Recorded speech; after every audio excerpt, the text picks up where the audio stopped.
La CNPS et sa nouvelle application mobile du régime social des travailleurs indépendants, NCA Banque Côte d'Ivoire, le vrai visage de la banque, et Leadway V vous offre RTI Money. Bonsoir à tous, bienvenue dans votre magazine RTI Money consacré aux banques, aux assurances, à la gestion de vos finances et à votre couverture sociale. Et j'ai le plaisir de débuter cette émission avec ma team de chroniqueurs qui va nous donner un aperçu de ce qui nous attend tout à l'heure, en commençant par Soraya. Eh bien, Justine, il n'a jamais été aussi simple de trouver une bonne assurance, et cela grâce au comparateur d'assurance. Et je vous donne plus de détails tout à l'heure. Merci Soraya. Avec vous, Christelle, on va parler de techno-agriculture. Qu'est-ce que c'est ? Oui, Justine, de plus en plus, les nouvelles technologies s'invitent dans plusieurs secteurs d'activité. Et sur le continent, ces dernières années, c'est l'agriculture qui ne cesse de se développer grâce à ces solutions technologiques. Il s'agit là d'un important gain financier pour les planteurs. Je vous propose de savoir tout à l'heure dans le reportage. Et Landry, le monsieur chiffre qui décortique pour nous l'envers des chiffres. Quel est le chiffre de la semaine ? 3 611,13 milliards de francs CFA, une somme qui représente la première injection de liquidité réalisée par la BCEAO pour l'année 2022. Qu'est-ce qu'une injection de liquidité? À quoi sert-elle? À qui est-elle destinée? Tous les éléments de réponse dans quelques instants. Merci Landry. RTI Money, c'est aussi le Money Time, notre rubrique qui décrypte pour vous la notion de la banque, de l'assurance, de la finance. Ce soir, on vous dit tout ce qu'il y a à savoir sur la finance verte. Et puis en fin d'émission, je recevrai Habib Bamba, directeur de la Fondation Orange Côte d'Ivoire, avec qui on parlera du mode de financement et de l'impact de la fondation qu'il dirige. Mais avant, voici Éco-Chiffres.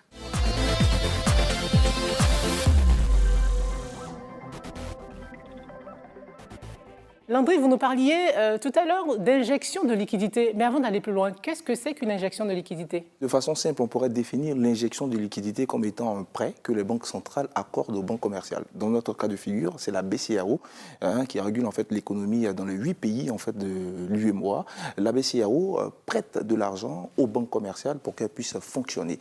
Et c'est un prêt qui peut être à une durée variable, c'est-à-dire un jour, une semaine, un mois, 3 mois. Et il est accordé avec un taux d'intérêt. Le taux d'intérêt, il est de 2%. Et pour la première injection de liquidités pour l'année 2022, c'est 3 611,13 milliards de francs CFA qui ont été accordés par la BCEAO aux banques commerciales pour leur fonctionnement. Un montant qui est toutefois inférieur à celui qui a été accordé en décembre 2021, qui s'établissait à 6 055 milliards de francs CFA. Et comment est-ce que cette somme est repartie au niveau des banques commerciales ? Alors, il faut dire que ce sont près de 88 banques de la zone UEMOA qui ont été concernées par cette première injection de liquidité. Les banques ivoiriennes ont été les plus demandeuses parce que la Côte d'Ivoire a 27% du montant global, soit 994 milliards de francs CFA. En deuxième position, vous avez le Sénégal avec 780 milliards de francs CFA. En troisième position, vous avez le Bénin, 577 milliards de francs CFA. Le Burkina Faso avec 495 milliards de francs CFA. Et le cinquième pays, qui est le Mali, qui a bénéficié de 482 milliards de francs CFA, pour ne citer que les 5 premiers pays. Mais toutefois, on précisait que le plus petit montant de cette première injection de liquidité a été accordé à la Guinée-Bissau, qui a bénéficié de 45 milliards de francs CFA.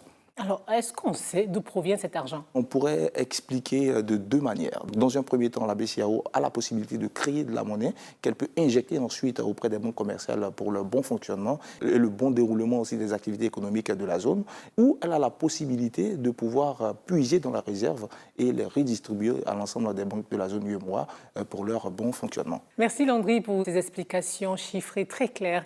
À présent, allons découvrir un autre domaine, celui de l'agriculture. C'est parti pour le 24 heures avec.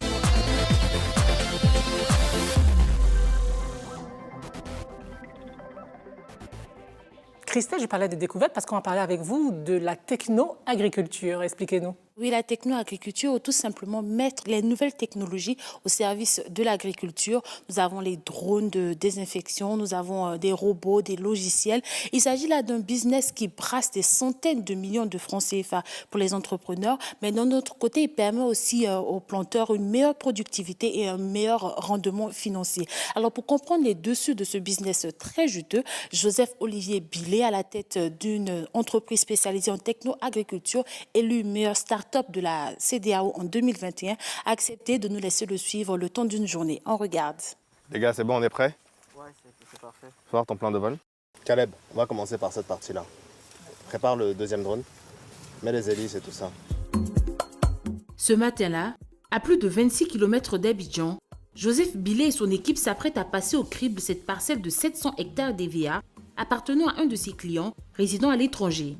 Objectif, calculer la productivité de chaque hectare de ce champ. Tu as besoin de combien de temps pour cartographier ça? Ça va nous prendre maximum 2 minutes. Il y a près de 3 ans, Joseph a lancé son entreprise spécialisée dans l'agriculture de précision.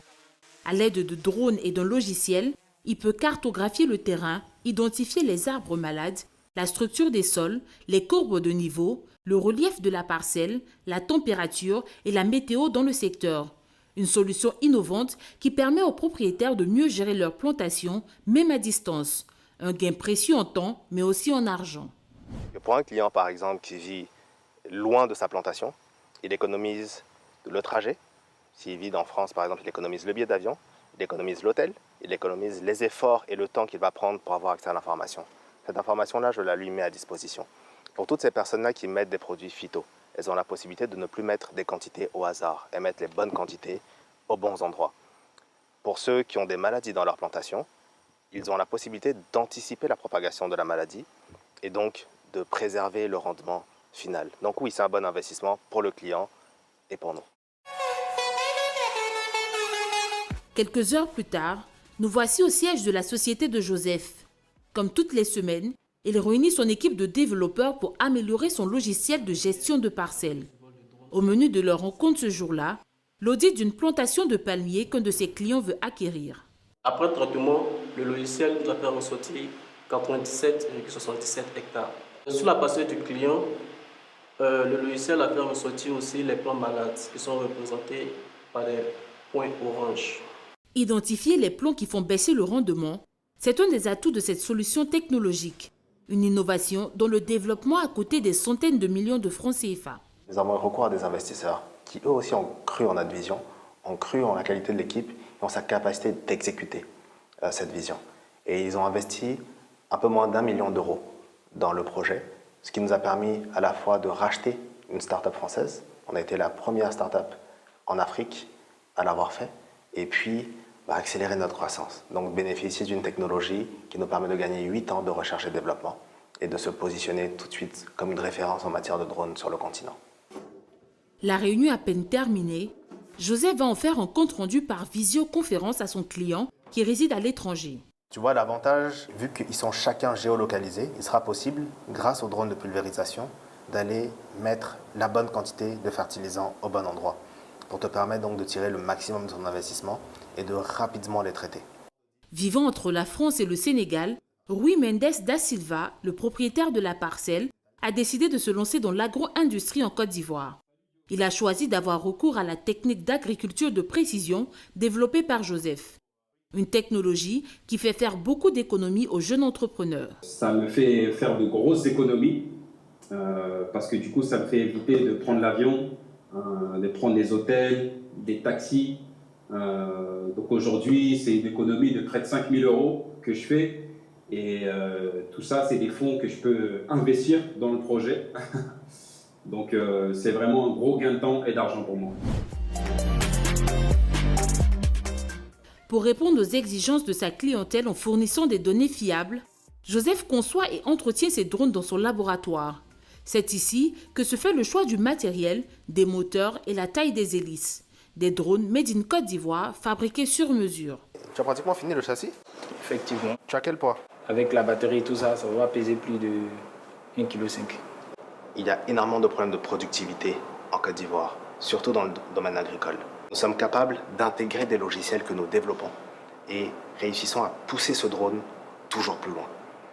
Il répond également à énormément de problématiques qui sont propres à l'Afrique, propres à la Côte d'Ivoire. Des problématiques de planteurs, des problématiques de connectivité, et j'en passe. Selon les dernières statistiques de la Banque mondiale, l'agriculture représente 22% du PIB et plus de 75% des exportations de l'économie ivoirienne. Un levier de croissance à condition que soit relevé le défi de la transformation technologique du secteur. Avec un rêve, faire de la Côte d'Ivoire une puissance techno-agricole. Et à part ces solutions drones, est-ce qu'on a des nouvelles technologies comme ça pour le développement de l'agriculture? Oui, Justine, là, on a vu des drones qui servent à cartographier les hectares des plantations, mais nous pouvons avoir aussi des robots désinfectants qui vont faire le tour de votre parcelle. On a aussi des drones de pulvérisation qui vont pulvériser tout au long de votre plantation. Et est-ce qu'il y a d'autres entrepreneurs sur ce créneau-là? À part Joseph-Olivier Billet, nous avons aussi Aboubacar Karim, qui est à la tête d'une entreprise de techno-agriculture. Il a participé à de nombreux concours et obtenu de nombreux financements. Dernièrement, il a même été élu meilleur chef d'entreprise catégorie jeune au prix national d'excellence de Côte d'Ivoire. Merci Christelle. Voici maintenant les bons plans de Soraya.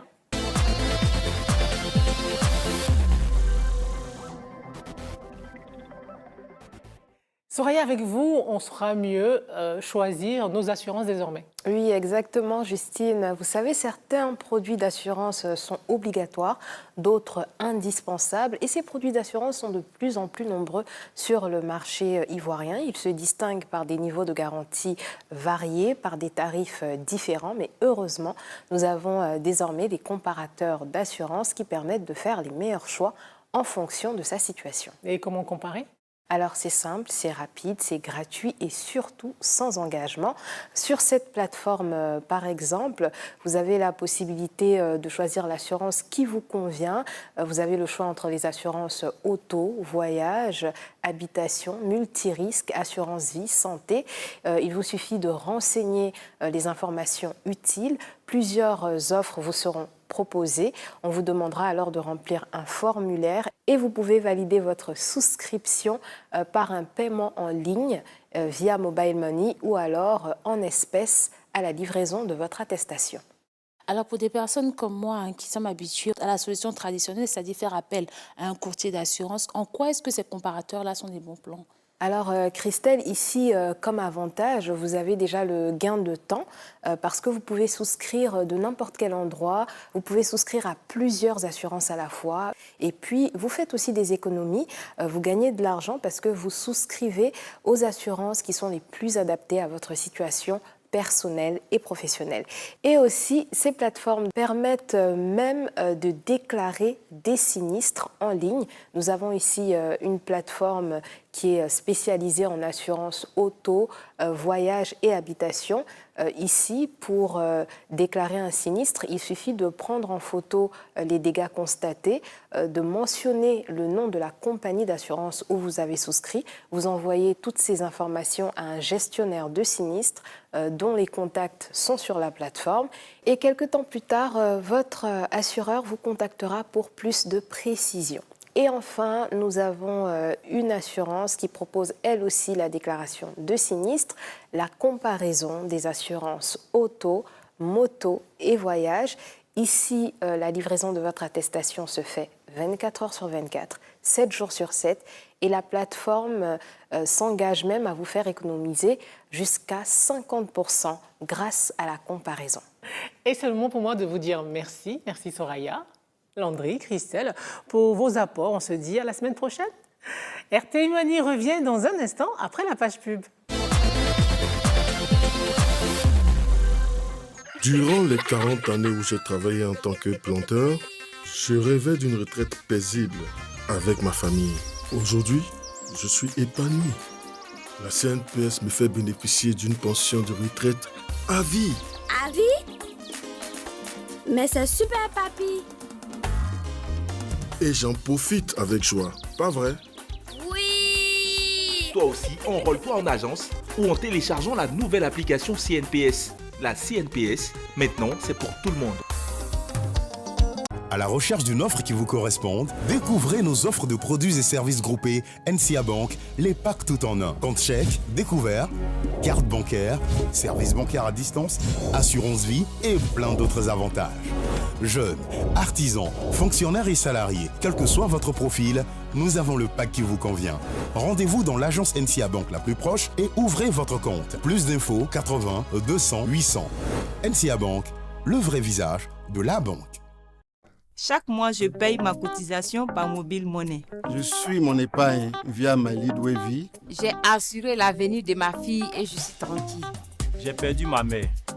J'ai écrit à Leadway sur WhatsApp j'ai aussitôt reçu une réponse qui m'a indiqué quoi faire. Vous avez raison de nous faire confiance. Nous continuons l'aventure ensemble. En 2022, Leadway, c'est l'épargne éducation, retraite, immobilier, la prévoyance décès, l'assurance santé, l'assurance automobile, l'assurance habitation, l'assurance de vos biens.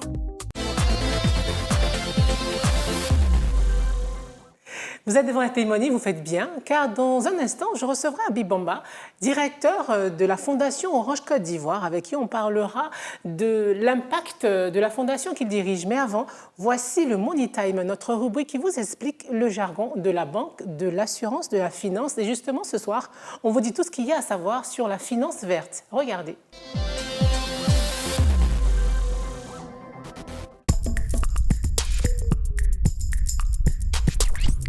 Réchauffement climatique, avancée du désert, froid extrême, sécheresse, des expressions qui font mouche depuis des décennies. Toutes ces problématiques ont une cause commune, les activités polluantes de l'homme en quête de toujours plus de croissance. Mais une prise de conscience a lieu pour trouver un moyen plus économe de financer la production des biens et services en préservant la planète. Et un de ces outils porte le nom de la finance verte. D'abord, le mot finance désigne tous les mécanismes qui permettent d'obtenir de l'argent ou de générer de la richesse. Dans la finance verte, les opérations financières, les activités, les comportements et réglementations sont conçus pour préserver ou améliorer l'environnement dans lequel nous vivons. Le premier objectif est la réduction des émissions de gaz à effet de serre en finançant des activités qui provoquent moins de rejet de ces gaz toxiques pour la nature et qui réchauffent la planète. La finance verte vise aussi à limiter l'utilisation des ressources naturelles et énergétiques en investissant dans ces secteurs qui utilisent des ressources renouvelables comme l'énergie solaire, l'air, l'eau, etc. Pour atteindre ces objectifs, la finance verte s'appuie sur un certain nombre d'instruments comme les fonds verts qui sont des placements financiers pour investir dans les projets écologiques, la taxe carbone qui est une sorte d'impôt payé en fonction de la quantité de CO2 rejetée lors d'activités économiques, etc. Un des outils phares de la finance verte, ce sont les obligations vertes qui sont des titres de dette émis sur un marché financier et destinés à financer des projets environnementaux. Quand un pays ou une institution veut par exemple transformer les ordures ménagères en carburant bio, il se finance en faisant appel au marché financier. Il émet alors des titres de dette appelés obligations vertes qui sont ensuite revendus à des investisseurs qui seront remboursés à terme avec un taux d'intérêt comme bénéfice. Après seulement 10 ans d'existence, le marché des obligations vertes pèse environ 1000 milliards de dollars. La banque suédoise SEB estime à 649 milliards de dollars le total des émissions d'obligations vertes dans le monde pour l'année 2020. La Côte d'Ivoire a aussi lancé ses premières obligations vertes en juillet 2021 auprès de la BRVM, la bourse régionale de l'UMOA, pour acquérir un montant de 121 milliards de francs CFA. Le pays envisage plusieurs travaux durables comme la réhabilitation de la décharge d'Akouédo ou la réalisation d'une plateforme de traitement et de valorisation du biogaz pour produire de l'électricité. Le pays a déjà obtenu 33,5 milliards de francs CFA avec des obligations vertes vendues à 10 000 francs CFA l'unité. Plutôt un signe de bon augure pour la finance verte qui peut faire d'une pierre deux coups, financer la croissance tout en protégeant la planète.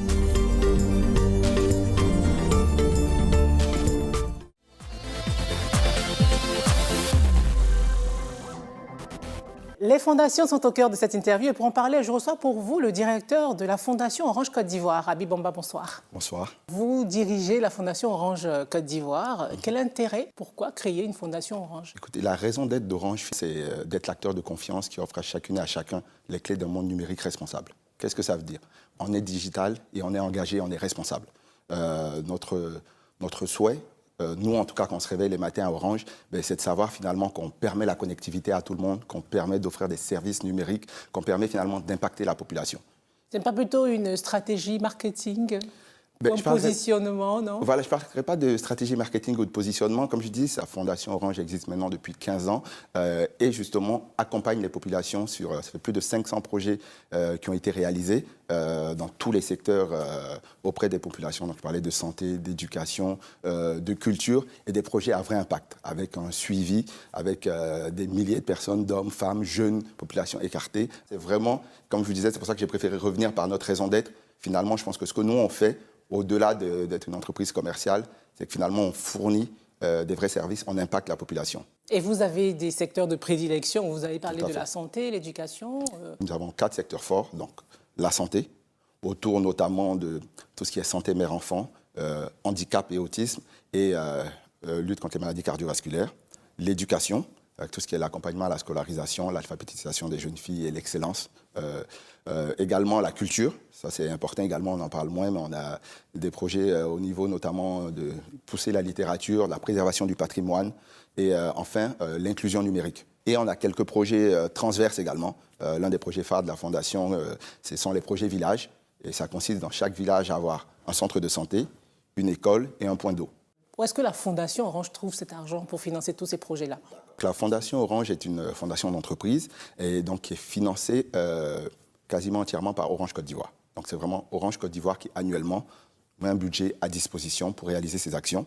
On a également des projets spécifiques qui sont financés par la Fondation Groupe, une fondation au niveau du groupe Orange qui accompagne ces projets. Et aujourd'hui, c'est le modèle. En ce moment, on travaille avec un cabinet de conseil qui nous accompagne justement sur notre nouvelle stratégie et notamment sur ces modes de financement. Donc une première voie qui est de s'ouvrir notamment à des bailleurs de fonds via les assets dont on dispose et de réfléchir aussi à comment finalement on va être sur des modèles qui vont nous permettre de s'autofinancer. Quel est le budget de la Fondation Orange? Sur les 15 années, c'est plus de 13 milliards qui ont été investis. C'est un budget qui croît. Donc aujourd'hui, on est annuellement à peu près 1,5 milliard qu'on investit sur des projets, mais c'est quelque chose qu'on continue d'augmenter et pour lesquels justement on travaille là-dessus. Je suis jeune, on va dire, j'excelle dans les nouvelles technologies de l'information, j'ai besoin de financement, d'être accompagné. Comment je fais? Est-ce que c'est Orange qui vient vers moi? Est-ce que c'est moi qui viens vers Orange? Quels sont les critères de sélection de vos candidats? On a des secteurs et on a des programmes structurants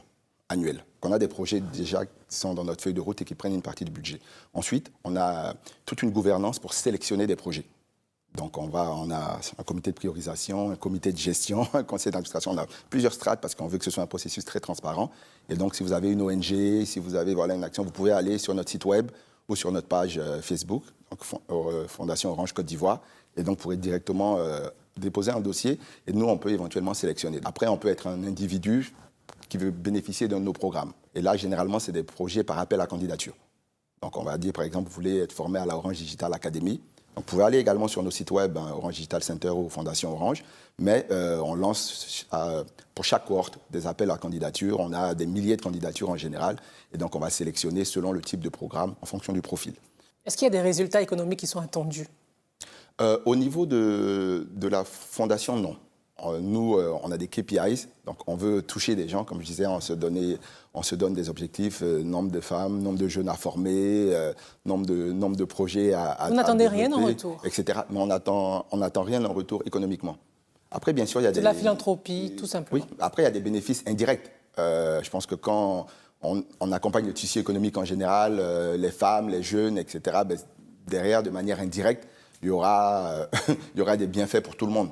Mais en tout cas, au niveau de la fondation Orange, on n'a aucun retour économique. De toute façon, au niveau des fondations, même si vous avez pour une certaine activité un bénéfice quelconque qui doit être réinvesti sur l'activité ou sur des projets. Donc nous, on a. Et sur quoi vous travaillez en ce moment? On a pas mal de choses en ce moment sur l'inclusion numérique. Je parlais du Digital Center qui a été lancé récemment avec des projets autour des Fab Labs solidaires, d'une école du code, de la Digital Academy, où on fait pas mal de projets pour des jeunes. On est également, au niveau de l'éducation, un programme qui me tient à cœur personnellement, qui est le programme Génération Orange. C'est un programme de bourse. Donc on sélectionne 35 jeunes chaque année, à la fin du cycle collège, donc à la fin de la 3e. Et on fait un ratio entre les meilleurs élèves et ceux qui sont en situation très difficile. On va les accompagner sur tout le cycle du secondaire, donc seconde, première, terminale. Ils auront une bourse, ils auront annuel, ils auront un laptop, ils auront des stages, ils auront un accompagnement jusqu'au bac et post-bac. Et on a des belles success stories de jeunes qui sont en train de revenir, des premières cohortes et qui ont fait des belles écoles, Polytechnique, etc., qui viennent, qui témoignent et qui veulent mentorer, qui veulent accompagner. Et ce programme-là, où on le faisait par cohorte, maintenant on le fait passer à l'échelle, on le fait chaque année. On essaie de toucher plus de personnes. Donc on a des projets de ce type. Et là où on a eu un gros focus sur 2021 et qui va continuer sur 2022, c'est au niveau de la santé. C'est vrai qu'on a eu pas mal de projets, mais là, on fait un gros focus autour de la lutte contre les maladies cardiovasculaires, parce que c'est aujourd'hui la première cause de mortalité dans le monde. Ça se sait très peu.